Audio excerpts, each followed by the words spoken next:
Sa ngalan ng Ama, Anak, at Diyos Espiritu Santo. Amen. Ngayon, basahin natin ang mabuting balita mula sa Genesis, chapter Kabanata 3, nang pinalaya sa hardin si Adan at si Eva. Sinabi ni Yahweh, katulad na natin ngayon ang tao, sapagkat alam na niya ang mabuti at masama. Hindi na siya dapat tulutang kumain ng bungang kahoy ng buhay, at baka hindi na siya mamatay.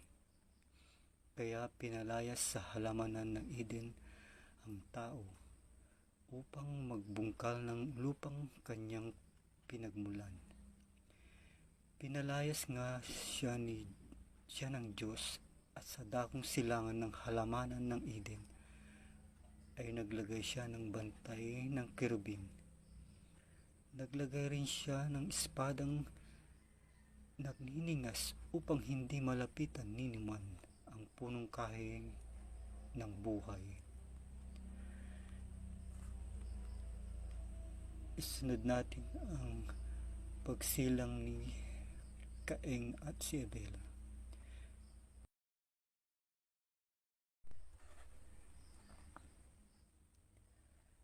Si Cain at si Abel, sa aklat ng Genesis, Kabanata 3. Sinipingan ni Adan ang kanyang asawa, at ito'y nagdalang tao.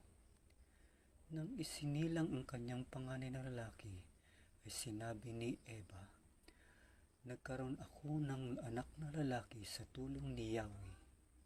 Kaya Cain ang ipinangalan niya rito.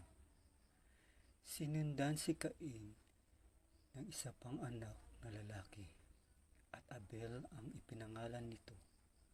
Ngunit pastol ito, at si Cain naman ay magsasaka.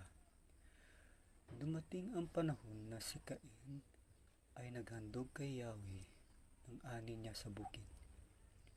Kinuha naman ni Abel ang isa sa mga panganay ng kanyang kawan. Pinaslang niya ito at hinihandog ang pinakamainam na bahagi. Si Yahweh ay nasihan kay Abel at sa kanyang handog. Ngunit hindi kinalugdan si Cain at ang kanyang handog nito.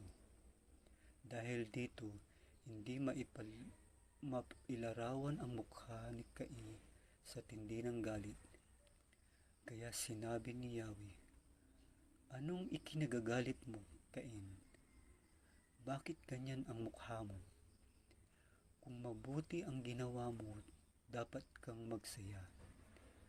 Kung masama naman ang kasalanan, tulad ng mabangis na hayop na laging nag-aabang upang lupigin ka at pagharian, kailangan pagtagumpayan mo ito.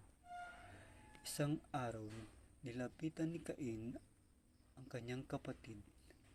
Wika nito, Abel, mamasyal tayo.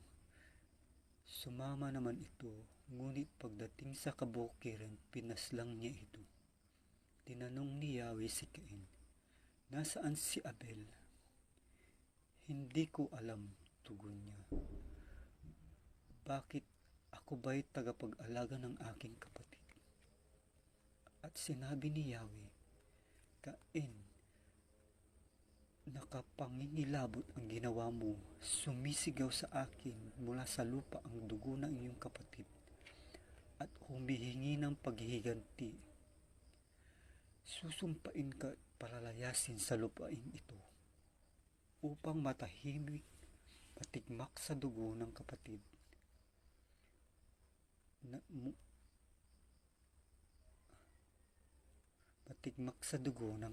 mo na iyong pinaslang.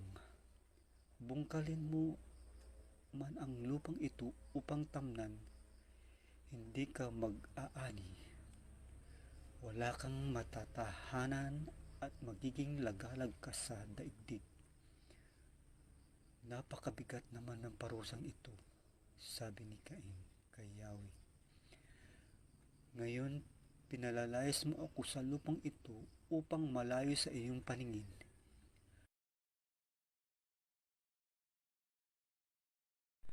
At maglagalag sa daigdig.